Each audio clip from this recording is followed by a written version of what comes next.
Olá, boa tarde, amigos telespectadores da TV Cultura Litoral. Começa agora uma nova edição do Opinião Litoral. E nesta terça-feira, dia 15 de setembro, dia do professor, um abraço a todos os colegas professores, nós estamos recebendo, com muito prazer, aqui nos estúdios da TV Cultura Litoral, o ex-vereador, ex-presidente da Câmara e candidato a vice-prefeito na chapa da deputada federal Rosana Vale, Sadal Nakai, do MDB. Boa tarde, convidado. Obrigado pela presença. Boa tarde, professor. Parabéns pelo dia. Professor Chico La Scala, Obrigado. Danilo, muito obrigado pelo convite. Doutor Mohamed, obrigado pela parceria aqui do lado da bancada, né? E estou aqui para Muito bem. participar do programa. Também participam do programa, como já disse o Sadal, os nossos comentaristas, o advogado Roberto Mohamed e Danilo Martins, que é o diretor-geral da TV Cultura Litoral. Obrigado a ambos pela presença, boa tarde a ambos. E eu queria, antes de nós começarmos essa entrevista, chamar o primeiro VT do programa, que trata exatamente de uma apresentação do nosso convidado, Sadal Nakai. Por favor, Davidson. Sadal Nakai é empresário e foi eleito vereador por 3 mandatos consecutivos e atuou na Câmara de Santos entre os anos de 2009 e 2020. Em 2017, se licenciou do mandato de vereador e foi secretário de Esportes na gestão de Paulo Alexandre Barbosa e retornou à Câmara em outubro de 2018. Foi candidato mais votado para representar a população de Santos na legislatura 2013 e 2016, entre os candidatos nas eleições de 2012. Sadal também foi presidente da Câmara de Santos no biênio 2013-14. Sendo o primeiro Nikkei a assumir este posto na cidade. Atualmente, Sadal é presidente da Associação Japonesa de Santos e este ano é candidata a vice-prefeito do município com a candidata a prefeita Rosana Vale. Muito bem, aí está o VT de apresentação da trajetória do nosso convidado, candidato a vice-prefeito Sadal Nakai. Roberto Mohamed. Sadal, primeiro é um prazer ter você aqui. A gente gosta muito de você, eu acho que eu falo por todos da bancada. Mas eu gostaria de começar com você contando para a gente o que aconteceu na última eleição para vereador, porque você foi presidente da Câmara, sempre foi muito bem votado, foi líder do governo, secretário municipal de esportes, de repente você não quis se candidatar. Você se retirou da política, o que não é um hábito dos políticos, depois de 3 mandatos. O que levou você, e você tinha sido candidato a deputado estadual 2 anos antes, eu acho que é bom a gente começar por aí, para você explicar, contar para a gente, por que naquele momento você decidiu se afastar da política, tendo uma praticamente certa reeleição na Câmara Municipal de Santos? Obrigado pela oportunidade, Mohamed. Na verdade, assim, eu nunca tive uma pretensão de ser político. As coisas aconteceram na minha vida de forma natural e eu sempre acreditei em projetos. Então, quando eu entrei na política, foi por um projeto ligado à minha comunidade. Nós tínhamos um problema grande durante os períodos eleitorais, que sempre se procuravam a comunidade japonesa para resgatar um imóvel que tinha sido confiscado durante a Segunda Guerra. E eu estava presidente do Estrela de Ouro e o presidente da associação naquela época me chamou para ajudar a fazer as negociações políticas e eu acabei me envolvendo. Passado esse período, isso foi no ano de 2006, no ano de 2008 nós teríamos eleições municipais.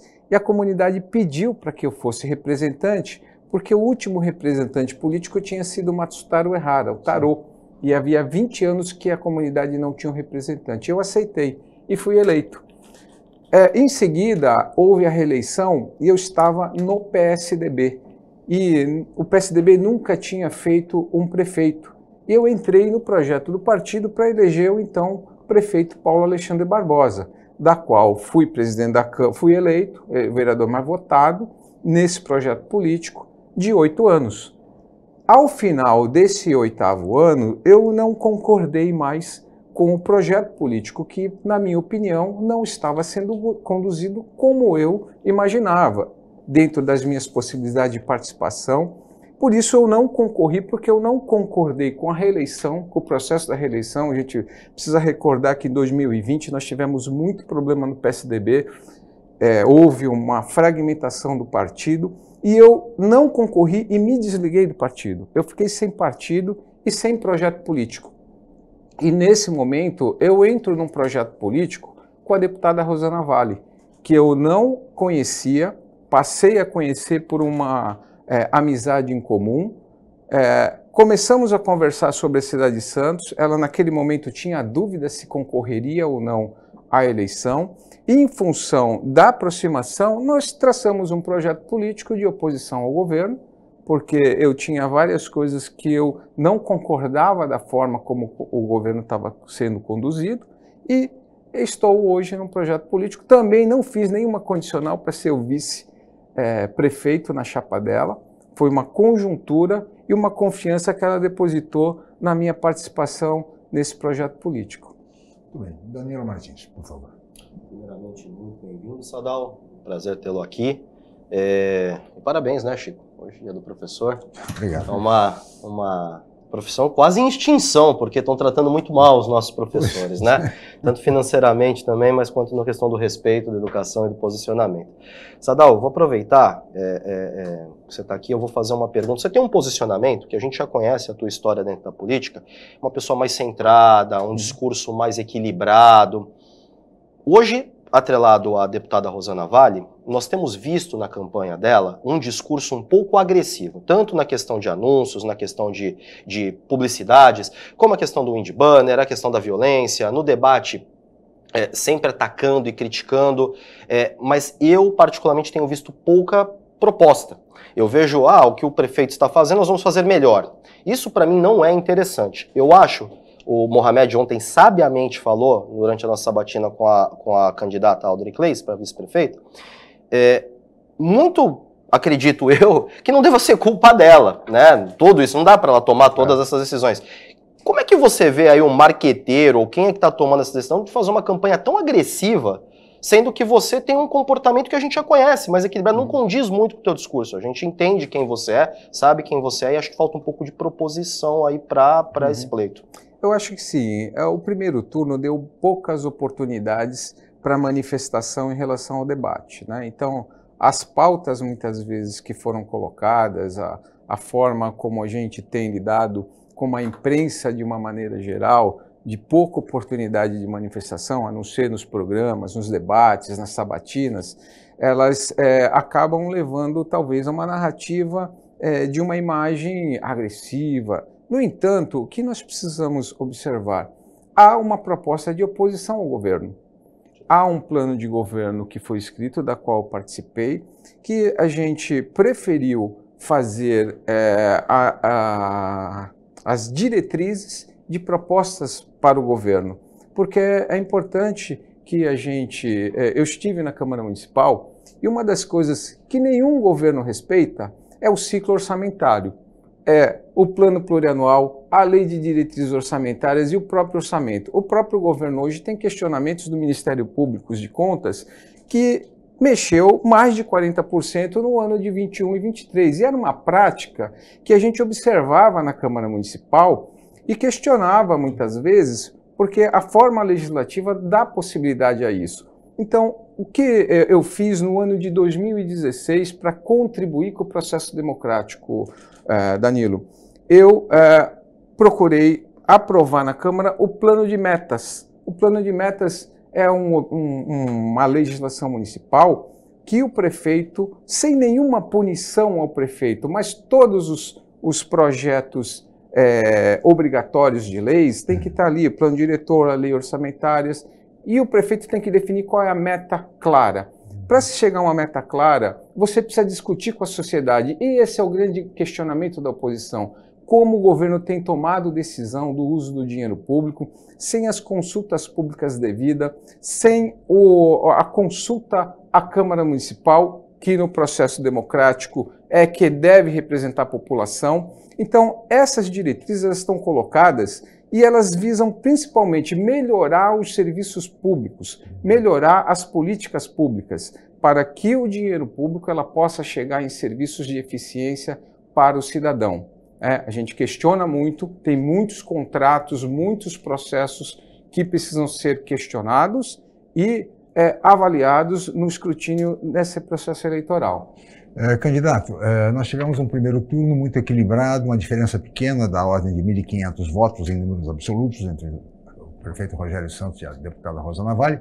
O que se imagina é um segundo turno também muito equilibrado. No entanto, nós tivemos uma abstenção de quase 100 mil eleitores santistas, né? É um número expressivo, quase 30% do eleitorado. De que maneira os senhores pretendem atrair esse eleitorado, até porque os 13% conferidos à candidata Thelma de Souza, pelo que se depreende, pelo que se verifica nas pesquisas e pelas próprias declarações e lideranças do PT e dos demais partidos que compuseram a frente de esquerda, são no sentido de impedir que o bolsonarismo assuma a prefeitura de Santos, ou seja, naturalmente caminhando com a candidatura oposta. De que maneira superar essas duas dificuldades? Primeira coisa que a gente precisa deixar claro é, na eleição municipal e no nosso plano de governo, não tem nenhuma pauta ligada ao Bolsonaro. Bolsonaro não deu nenhum palpite nas propostas que nós vamos fazer de políticas públicas. Então, qual é a nossa intenção, Chico, Danilo, Mohamed, aqueles que nos ouvem? Eu acho que o princípio da democracia, o princípio da eleição é a confiança que a gente deve ter nas pessoas. E que nós estamos fazendo, o que eu estou fazendo, essa proposta da minha volta à política, é colocar a minha história de vida e aquilo que as pessoas que convivem comigo acreditam naquilo que eu faço e da forma como eu vivo. Então, da mesma forma, eu tenho visto a deputada fazer a quantidade de pressão que ela tem sofrido, a quantidade de assédio que foi feito para ela se retirar desse pleito, é uma coisa que eu nunca vi na vida pública. Eu nunca vi isso. A forma como ela está sendo pressionada para fazer uma candidatura, para sair de uma candidatura, foi impressionante, eu nunca vi isso. Então, o que nos move? Essa possibilidade de estar oferecendo uma nova forma de governança para a cidade, baseada nos nossos valores, naquilo que as pessoas nos conhecem. Então, eu acho que é isso que a gente tem que colocar para a sociedade. A sociedade, não adianta a gente ter fórmula de marketing, o Danilo estava comentando aqui antes, a gente estava comentando qual é a melhor estratégia de marketing que vai ser feita. Essas todas as situações das narrativas do debate da comunicação hoje, da rede social, isso tudo são narrativas. O que vai valer é a crença que cada um tem nas pessoas. E é isso que vai fazer uma eleição ser definida. Candidato, vou pedir a sua licença, vamos para um rápido intervalo, voltaremos rapidamente para o segundo bloco do programa. Voltamos já.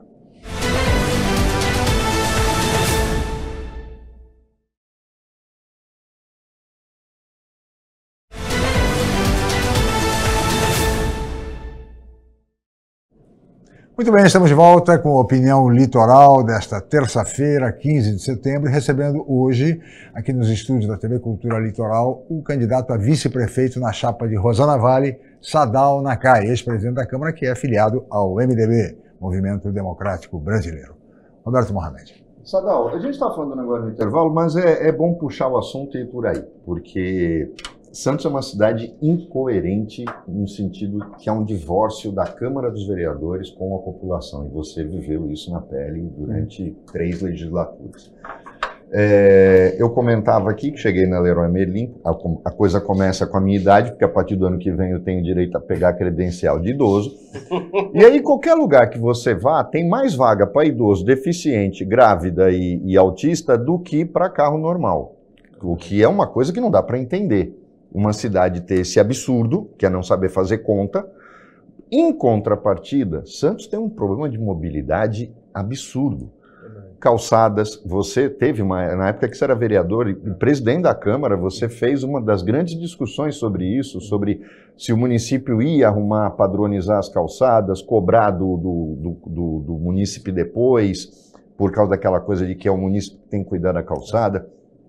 Como é que você acha, você que viveu essa discussão, e qual o projeto de vocês para essa questão de mobilidade? Quer dizer, a gente enche de vaga em estacionamento para idoso, deficiente, grávida, mas não permite que um cadeirante atravesse a rua ou suba numa calçada. Olha, enquanto eu estive na Câmara Municipal, no último ano legislativo, a gente aprovou o Plano Municipal de Mobilidade. E a obrigação da proposta é do Executivo. E o único capítulo do Plano de Mobilidade que estava muito bem feito era o plano peatonal, das pessoas andarem, porque a gente já tinha aprovado o plano de calçamento.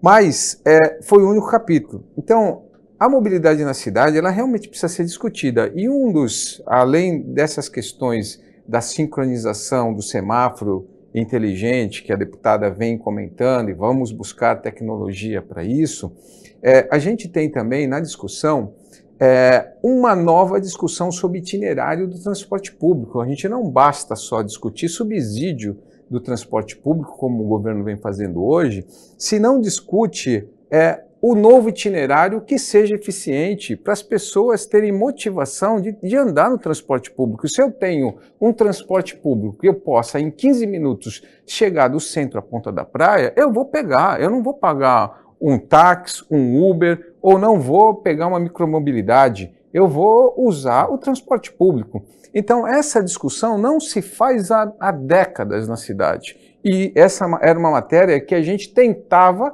discutir na Câmara Municipal, mas não havia ressonância no Executivo. Esse é um dos itens.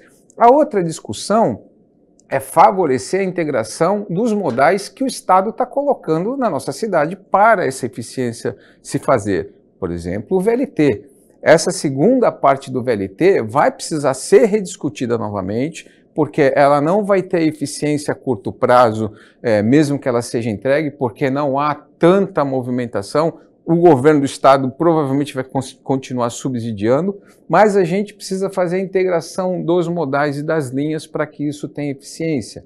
Além dos modais tradicionais do transporte público, também a micromobilidade é importante porque vai gerar negócios também a micromobilidade. Então, essas possibilidades são as soluções que a gente pensa em relação à mobilidade da cidade. E as vagas de estacionamento, realmente, a gente precisa fazer uma discussão, porque qual é o problema de destinar uma quantidade de vagas que possa ser usado pelo idoso, pela gestante, pela pessoa com deficiência e não ficar botando cota para cada grau de necessidade. Né? Me permita só uma observação rápida, um parênteses rápido em cima do que vocês estão dizendo. É importante lembrar que o cidadão também não respeita a legislação. A concessão da carteirinha que o Mohamed terá direito a partir do ano que vem, aos 60 anos, é para o cidadão, para o condutor, não é para o veículo. Então quem é idoso sente isso muito na pele. Você verifica as pessoas parando os carros nas vagas dos idosos e saindo um moço de 18, 20 anos. A concessão desse benefício é para o condutor do veículo e não para o veículo. Porque aí o avô tem o carro, tem a concessão, põe no carro, o neto, a neta, o filho, a filha, todo mundo usa na vaga do idoso. Bendito Gerson, né? A lei do Gerson. Né? É isso, Danilo. Eu vou voltar para uma fala do candidato no primeiro bloco, quando ele fala sobre a pressão que a candidata Rosana Vale está sofrendo, né, para sair. Eu questionei muito a questão dos deputados eleitos, né, virem para projetos municipais e nós precisamos de deputados. Os nossos problemas são sérios e não é só emenda que resolve. É interlocução, é trabalho, é planejamento, é estratégia. Estar em Brasília, estar em São Paulo, para a gente é muito importante. Hoje eu não questiono mais isso porque já estamos no segundo turno, agora vamos para um novo questionamento. Falando sobre essa pressão, a deputada ela saiu na frente na questão da campanha, ela fez um trabalho diferenciado de visitação, de abertura de reuniões, etc, com o grupo político, né, que vocês montaram. E alguns players da cidade, inclusive alguns pares, né, ex-pares seus da Câmara, agora eleitos, também trabalharam arduamente na questão do posicionamento contra a cidade. Vamos escancarar os problemas da cidade. Isso, para mim, foi um movimento político de início de campanha. Né? Então eu posso dizer que ela começou uma campanha, enquanto a gente não tinha quem era o candidato aqui na cidade, não sabia se era o Paulo ou o Rogério. Hoje falta, né, diz aí, o candidato traz pra gente que tem uma pressão, agora não tem mais porque é segundo turno. Não estaria agora diminuir um pouco essa pressão da comunicação, como eu disse, da forma como ela está se prostando dentro do debate e nas redes sociais, que é uma coisa que me preocupa, porque os anúncios chegam para todo mundo, e falar um pouco mais como você, Sadal, está trazendo para a gente aqui de propostas, de discussões, de temas que são do município. Como pode parecer que é besteira, mas é vaga. Não tem mais vaga na cidade. É mobilidade, é micromobilidade, é gerenciamento, é desenvolvimento. Parar um pouquinho com a questão do indie banner, a lacração, a gente entende que é campanha, mas eu acho que o teu discurso hoje é o que o eleitor quer ouvir.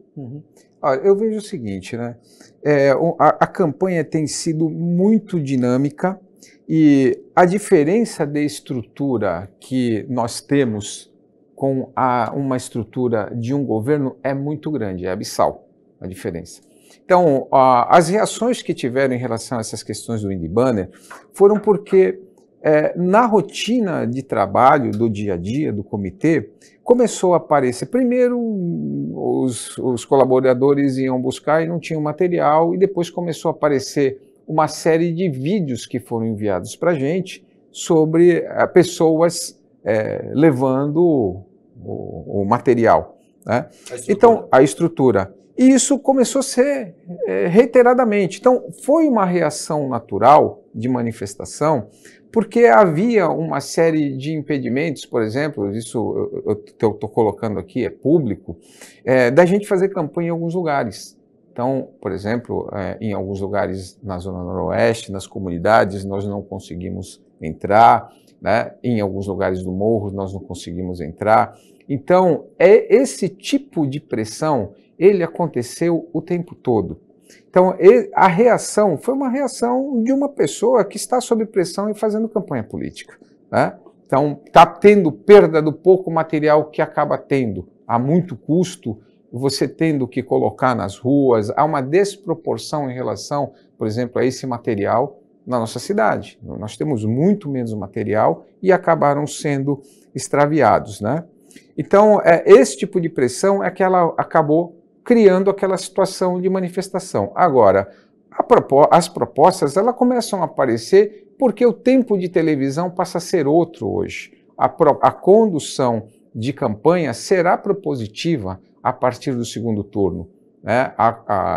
Nós temos lá, a Rosana conseguiu acertar com o partido essas questões de produção também de conteúdo, porque era uma dificuldade. Você um profissional de marketing, você sabe quanto custa uma produção, quanto custa ter uma estrutura para você colocar uma campanha na TV. Então, toda essa situação levou a um atraso de inserção de materiais, a produção agora está muito mais ágil e vai ser colocada, assim, para a população observar as propostas que nós estamos fazendo. Só fazendo um adendo, aí é uma indagação que eu tenho que fazer, logicamente, claro, até pela fala do candidato. Se o tempo de TV, o espaço, não foi o suficiente, até nessa luta aí contra a máquina, a gente entende, obviamente, que a máquina tem força, mas por que a candidata ela não vai vir aqui, por exemplo? Ela não nos cedeu a agenda e acaba vindo o vice-prefeito, e eu tenho que fazer perguntas como se fosse prefeito, né? Porque não tem esse espaço. Por que ela não vem aqui? A gente tem um espaço de 1 hora para que ela possa falar somente, e a gente não consegue debater isso. Aí eu tenho que ficar te interpelando de perguntas que eu deveria fazer para um vice-prefeito. Vou até complementar essa pergunta. No primeiro turno, ela foi a única que não veio. Exato. Até agora, é a única também que não confirmou. Isso é muito triste, porque eu vou lembrar uma coisa, e que você foi testemunha, porque eu sei que você assiste o nosso programa, a gente se encontrou algumas vezes nesse seu retiro voluntário da política. Quando ela foi candidata a deputada federal na última vez, e reclamava que os outros veículos de imprensa não davam espaço, ela esteve aqui 3 vezes. Nós sempre demos espaço a ela. Só na opinião, fora os outros espaços. Explica pra gente por que essa resistência com alguns veículos supostamente esquerdistas, para alguém que começou no PSB, começou pelas mãos do Márcio França. Não existe esse negócio de Santos não é uma cidade bolsonarista, é uma cidade antipetista, mas não é uma cidade bolsonarista. Então, por que essa relutância, Sadal? Eu não posso falar pela Rosana, eu posso falar por mim. Você vai falar com ela depois do programa? Não, eu acho que ela vai estar assistindo, é claro. Nós fomos lá, o Chico também fez esse questionamento num outro programa aqui da região, a gente conversou e ela teve a participação lá. O que está acontecendo nesse momento, dentro da própria coordenação de campanha, nós estamos tendo dificuldade exatamente por causa do que o Danilo comentou.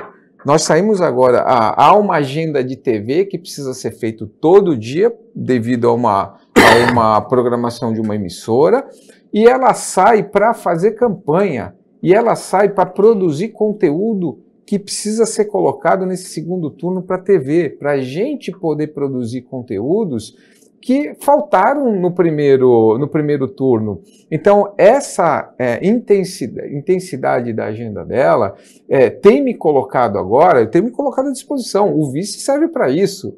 O vice tem que estar próximo. Coitado do vice. Mas eu estou falando a verdade, não é? Para que então existe um vice numa chapa? Para ele poder responder por ele e pela candidatura da chapa. É justo. Hoje, você está aqui. Ontem esteve a vice Álvaro Cleis, que é a vice do prefeito Rogério Santos. Vou pedir sua licença, Sadal. Vamos para mais um intervalo. Voltaremos em seguida.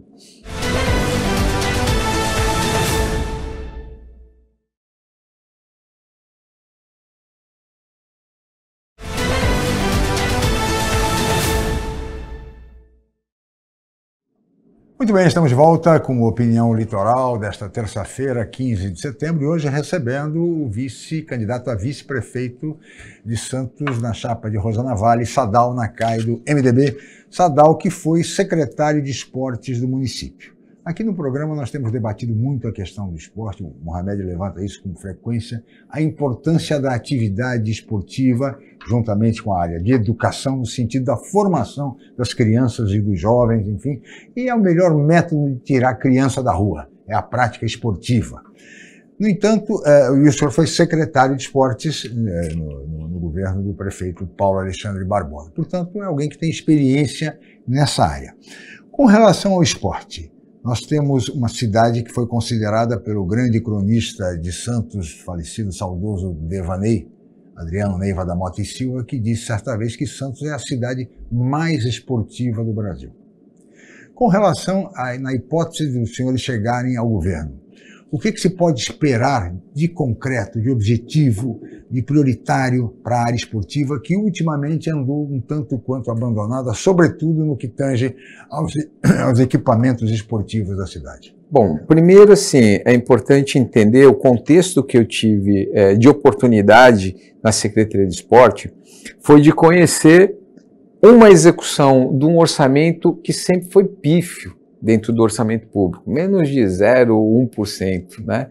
E no ano que eu fui convidado ainda, o governo foi na transição de 2016 para 2017, a eleição foi em 2016, a peça orçamentária estava pronta para 2017, e o ano que eu peguei, o prefeito, por decreto, fez uma alteração no uso do orçamento. Então ele criou um encargo chamado Encargos Gerais do Município, me retirou toda a condução orçamentária do pessoal e de alguns contratos que estavam previstos no orçamento da Secretaria de Esporte.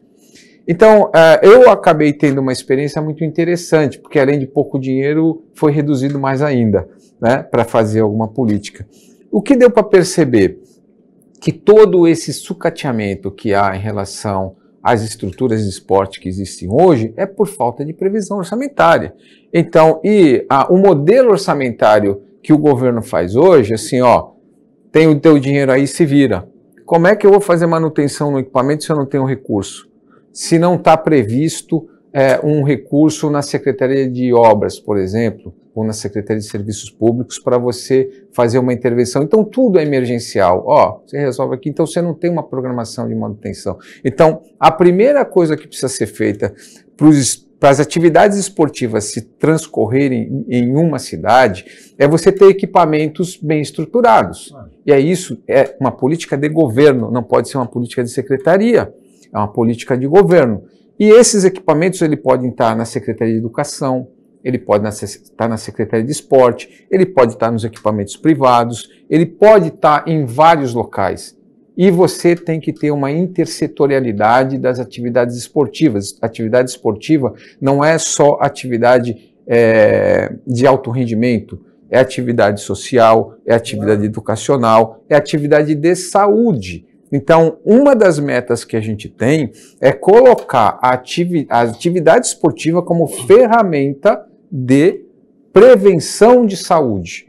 É colocar a atividade esportiva como prevenção, como atividade educacional nas escolas, para que a criança possa ter uma política de esporte dentro do segundo turno da educação. Sadal, o Lars Grael, que é um cara que a gente tem um grande respeito por ele, eu fiz um programa com ele disse que o problema do esporte de base, o Brasil investe muito no esporte de alto rendimento e quase nada no esporte de base. Quer dizer, não adianta, só tem a ponta e não forma.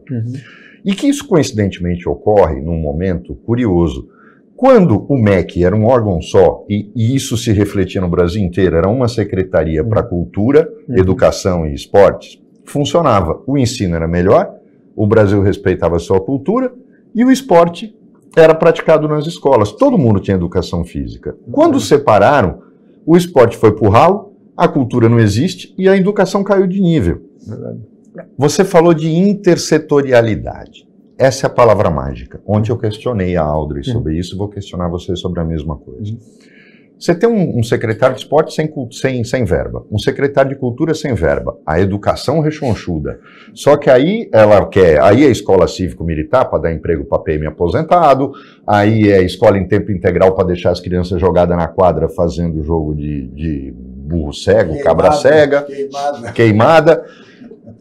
Se essas secretarias não... Porque, por exemplo, se eu no esporte não tenho verba, na cultura eu não tenho verba, mas eu tenho na educação, eu consigo fazer um grupo de trabalho que faça com que esta verba abra para beneficiar todo mundo. Passa por vocês no programa de... Porque no programa eu notei muita preocupação em dar discurso para os bolsonaristas, por exemplo, da escola cívico-militar. Para mim não serve para nada.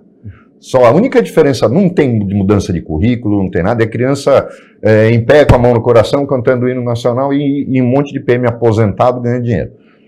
Educação, esporte e cultura estão ligados. Vocês pretendem tratar usar essa intersetorialidade de fato, fazendo com que, por exemplo, esses três secretários fiquem uma sala do lado do outro e que possam conversar? Talvez não precise nem ficar um do lado do outro, mas deixar claro no plano de metas o que nós precisamos alcançar e quais são as secretarias que vão estar envolvidas. Então, por exemplo, numa proposta de melhora da saúde do indivíduo, nós vamos ter programas de atividade. A meta para alcançar uma melhora de qualidade de vida das pessoas, nós vamos colocar programas ligados à atividade esportiva. Nós vamos colocar programas ligados à atividade de saúde. De programas da saúde, ligadas, principalmente lá quando eu estava na Secretaria de Esporte, nós tínhamos uma seção que avaliava o indivíduo que era indicado pela policlínica.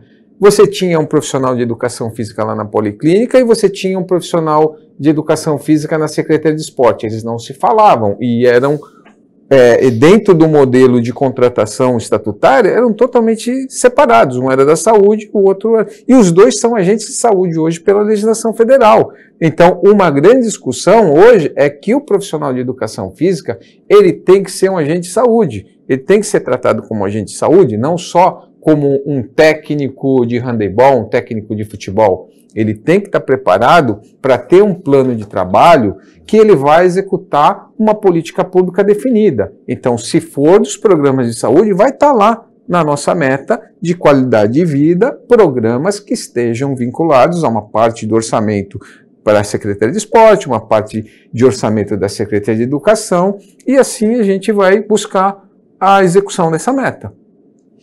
Danilo. Segurança. Durante o primeiro turno, e agora no segundo turno, a gente ouviu diversas vezes da candidata que ela tem uma proximidade muito elevada, e também vimos, né, isso através de comunicações, com o secretário de Segurança, Derrite. Nós sabemos que a segurança ela é papel do Estado, né? O policial militar, ele é do Estado, policiamento, as operações e etc. Nossa cidade, nossa região, passam e passaram agora recentemente por uma mácula absurda, que foi aquela violência desproporcional que nós vimos, que me lembrou um pouco os salves, né, do PCC, que terrorizaram o nosso país. Até quem era de longe ficou assustado. Mas aqui a gente continua. Nós continuamos com o crime de varejo, que é o roubo do celular, da bolsa, da bicicleta. Nós tivemos aí uma tentativa de sequestro e etc. São Vicente passa por esse problema, Guarujá passa por esse problema e Santos também está passando por esse problema. Com essa proximidade com o secretário, quais são as propostas, caso sejam eleitos, para que possam, né, aproximar e resolver tanto o menor, né, de crime de menor proporção, como esses crimes violentos e bárbaros que a gente tem visto aí na região? Olha, a gente tem uma estrutura já investida por governos há bastante tempo que é essencial, que é a tecnologia hoje, né? Existe um CCO, câmeras de monitoramento, mas elas precisam ser melhoradas, elas precisam ter um backup, precisam ter uma atualização para a gente colocar, que a nossa candidata, a Rosana, tem comentado muito, câmeras inteligentes, a gente tem que colocar as câmeras OCR, a identificação facial, a identificação de movimento, as OCRs, em lugares estratégicos e softwares que tirem do olho humano a necessidade de detecção das coisas erradas ou dos roubos ou furtos ou da violência que esteja acontecendo. Isso tem que ser por software. Então, esse investimento precisa ser feito ao longo do mandato. Você precisa achar ou entender quais são os equipamentos que tem, rever contratos que precisam ser feitos, que não haja integração das câmeras com os softwares, que existe isso, a gente sabe que não há integração hoje de algumas câmeras instaladas, e fazer essa eficiência num modelo muito parecido com o que aconteceu na Praia Grande. A Praia Grande consegue ter hoje, e ela diminuiu os índices de roubo e furto e de uma série de problemas de segurança pública devido à inteligência que ela tem do parque tecnológico de câmeras de monitoramento. É esse modelo que nós estamos buscando, é esse modelo que nós temos que ter, porque isso vai dar amparo legal para que o RH da GCM, a operação delegada, a atividade delegada, na verdade, contratada para que os PMs possam fazer um planejamento de segurança também no município, seja coordenado de maneira eficiente. O RH tem que ir na boa, tem que ir aonde precisa. A gente não tem que deixar um contingente humano à sorte de achar uma situação de um furto, de um roubo. Ele tem que ir aonde está mapeado e as coisas possam acontecer com eficiência. Agora, candidato, segurança não é apenas tecnologia. Claro. Né? Há claro. muita preocupação em investimento em tecnologia, em claro. câmeras, isso e aquilo. Claro. É também cuidado mobiliário urbano. Segurança certo. também é iluminação Verdade. pública, por exemplo. Segurança também é cuidar de praças, reformá-las, enfim. Movimento, pessoas na rua. É a tal sensação de segurança. E nesse sentido? Não é só isso, né? Não é só isso. Então, planejamento e eficiência da poda de árvore para que haja uma iluminação coerente, não haja uma iluminação em cima e a copa das árvores criando áreas escuras. Não é só isso.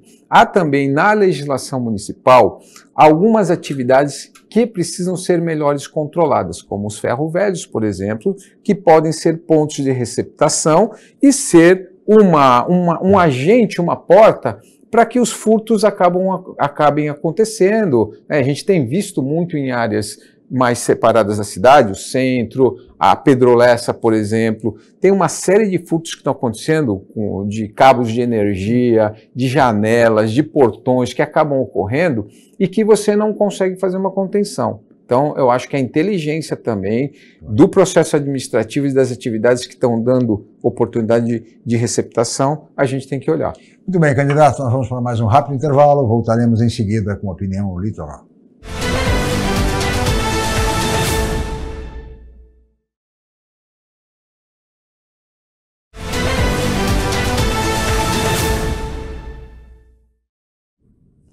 Estamos de volta com Opinião Litoral e agora vamos para o último bloco do programa desta terça-feira, 15 de setembro, que recebe o candidato a vice-prefeito de Santos, Sadal Nakai, que é vice da deputada federal Rosana Vale, do PL. Vamos continuar debatendo temas importantes para a região. Roberto Mohamed. Sadal, você tocou na questão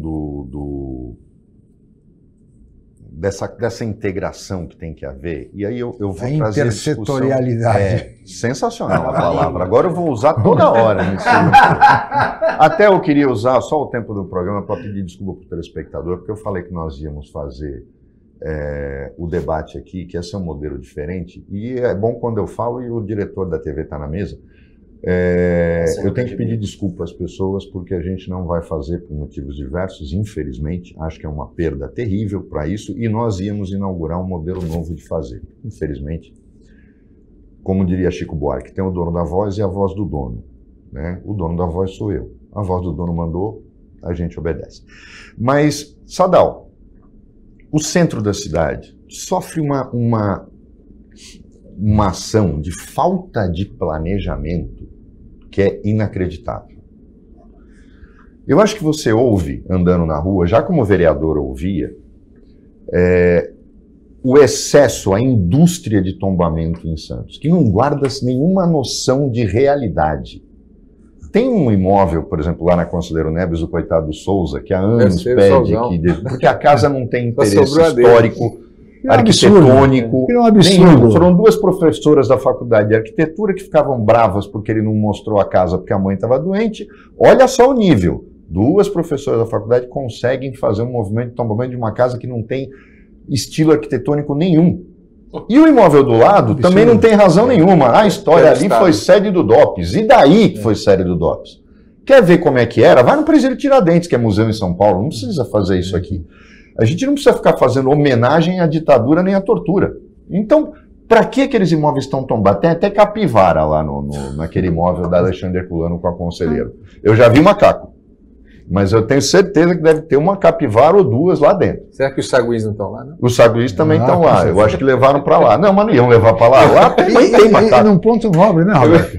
Sadal, se não houver Aí você vai conversar, o Ministério Público nunca se meteu nisso, o Ministério Público não pede tombamento, se você faz tudo direito, vai ser aprovado. O problema é o Condepasa. O Condepasa é escolhido a dedo, eu só não posso mostrar qual dedo da mão que escolhe o pessoal que vai para o Condepasa aqui por causa do horário.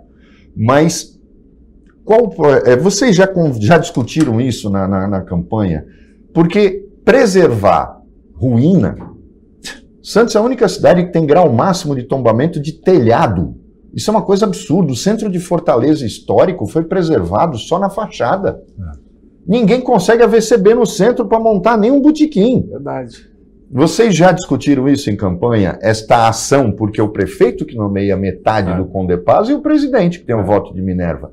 Passa por vocês uma revisão dessa indústria de tombamentos que tem em Santos? Olha, passa sim. Uma das coisas que a Rosana tem colocado é a intenção de fazer um plano de negócio para o centro. O plano de negócio vai exigir parcerias público-privadas para a gente propor uma série de instrumentos urbanísticos. O centro está assim porque houve legislação de instrumentos urbanísticos que foram projetados no governo Papa, por exemplo, de fazer o Alegra Centro Habitação, colocar o modelo dos bondes como um modelo de negócio para o centro e que tem o Museu dos Bondes na cidade. Tinha uma série de ferramentas que, ao longo dos anos, eles não mostraram que não foi possível tocar esse projeto.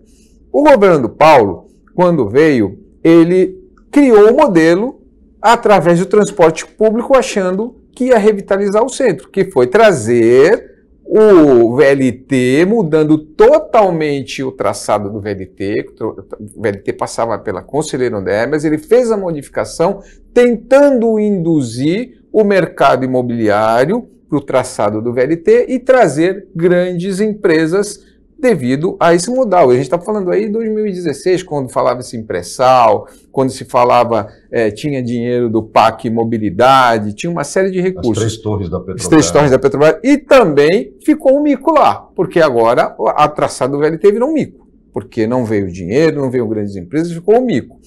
O que são soluções? Primeiro, a gente teve uma oportunidade de conversar por uma orientação que eu tive de um comandante de bombeiro. Ele falou: Sadal, aproveita que vocês vão conversar com o DERIT, falar para ele para sentar, para a gente conversar sobre normas técnicas de aprovação do bombeiro, porque a norma técnica ela é feita para todos os empreendimentos, é um volume, cada dia tem uma norma nova. Então, a gente precisa estudar uma norma técnica específica para os equipamentos em níveis de tombamento.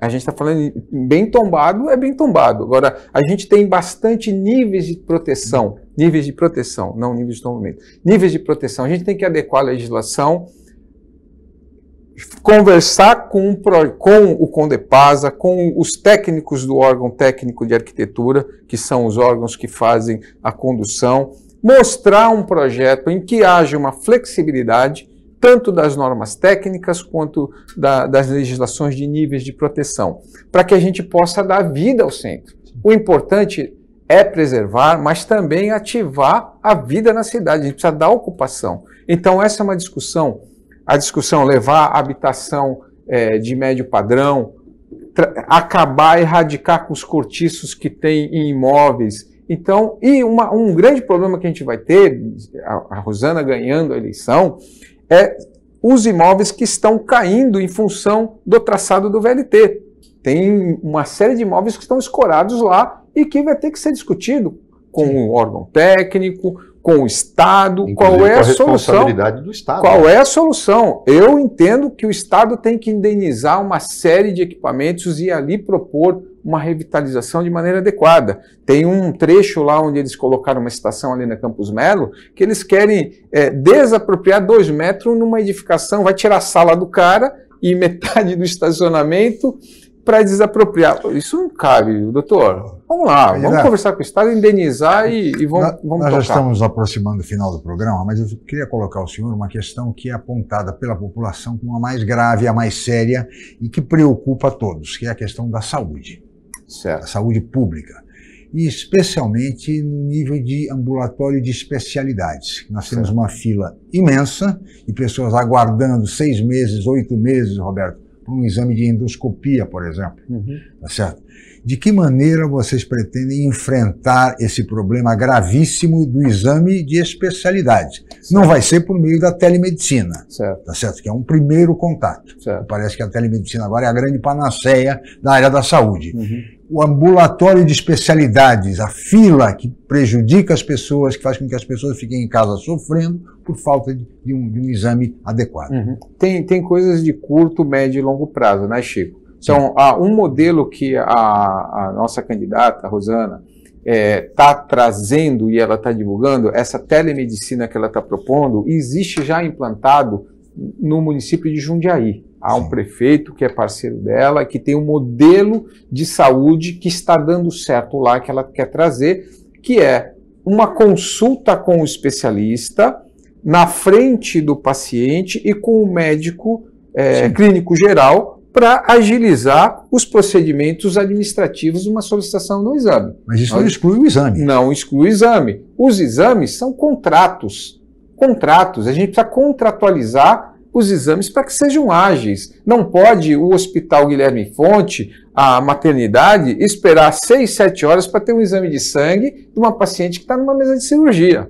Isso não pode acontecer. Então, essa revisão dos contratos e dar eficiência para o médico trabalhar, para a estrutura médica da saúde trabalhar, vai ser revisto e vai ser priorizado. A nossa proposta é dar prioridade ao CPF das pessoas, não ao CNPJ das empresas. Então, o que nós vamos fazer com o dinheiro público, e há muito dinheiro para ser economizado, é ter essa eficiência para poder contratualizar, por exemplo, as especialidades que não estão credenciadas pelo SUS. Então, nós precisamos investir em algumas especialidades, contratualizar pelo SUS, para que a gente possa receber dinheiro público para fazer esses exames. Danilo. Aproveitando o tempinho final também, um tema muito importante, afinal de contas, tratam-se de pessoas, é o tema que aflige todo mundo, que é a questão dos moradores de rua. Uma hora o morador de rua rouba, outra hora ele mata, outra hora ele atrapalha, outra hora tem que expulsar, outra hora tem que deixar. As pessoas não sabem o que fazer e muitas vezes elas sugerem coisas que são criminosas. Ou bota todo mundo dentro do carro e expulsa daqui, se não pegar numa enxada dá porrada. São coisas que eu escuto que você fala, parece que a pessoa não vive numa sociedade organizada.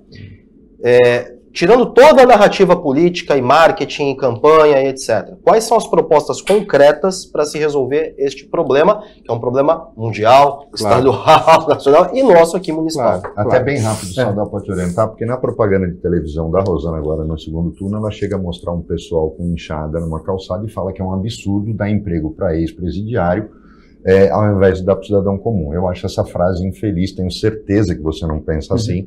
Eu queria que você fosse por esse caminho. Tá, então, a questão do protocolo que a gente precisa adotar, a gente precisa cadastrar, a gente não pode não ter cadastrado todo mundo que está, não só o cidadão que está na rua, a população de rua, mas todo cidadão que usa serviço público precisa ter um cadastro único. E essa é o grande desafio que nós teremos numa gestão pública, fazer um cadastro único, seja do cidadão que mora na cidade, ou seja aquele que está passando aqui. Então, a partir do cadastro único, nós vamos ter oportunidade de diferenciar quem está na vulnerabilidade social, quem é dependente químico, quem é que precisa de tratamento psiquiátrico e quem é egresso do sistema prisional ou que saiu, que está em regime de cumprimento de pena e que precisa ser levado ao seu devido local. Então, a primeira coisa é fazer o cadastramento. Para isso, a gente precisa ter uma força-tarefa. Não é possível um assistente social ir abordar uma pessoa em surto psicótico e ele conseguir ter um atendimento. Você precisa ter uma força policial, né? Você precisa ter assistente social, você precisa ter um médico para você fazer esse tipo de abordagem. Por isso que a Rosana tem falado tanto em melhora de infraestrutura, que é o consultório de rua. Nós não podemos ter só um consultório de rua. As políticas humanísticas, elas têm que ser respeitadas. Não há dúvida disso. Mas nós não podemos conviver, desde a época do Papa a gente convive, tem uma série de peruas que estão vindo aqui e largando as pessoas na cidade. Não é, Danilo, a gente pegar, botar de volta na força e mandar, mas a gente precisa fazer esse controle. Nós não podemos viver só da denúncia do morador que viu uma série de vans ou de peruas despejando as pessoas na rua. Nós precisamos olhar o sistema da Política Nacional de Reciclagem. A maioria desses moradores de ruas que estão na área de vulnerabilidade estão empurrando o carrinho e catando papelão, catando latinha. Não temos sistemas de reciclagem. Isso precisa ser implantado, que certamente vai dar emprego para essas pessoas. Candidato, chegamos ao final. Poderíamos conversar muito, mas temos também limitações de tempo e eu queria agradecer muito a sua participação, a sua presença aqui no Jornal Opinião e agradecer principalmente a você, amigo telespectador, pela audiência qualificada de sempre. Nós estaremos de volta amanhã em mais uma edição do Opinião Litoral. Muito obrigado e até lá.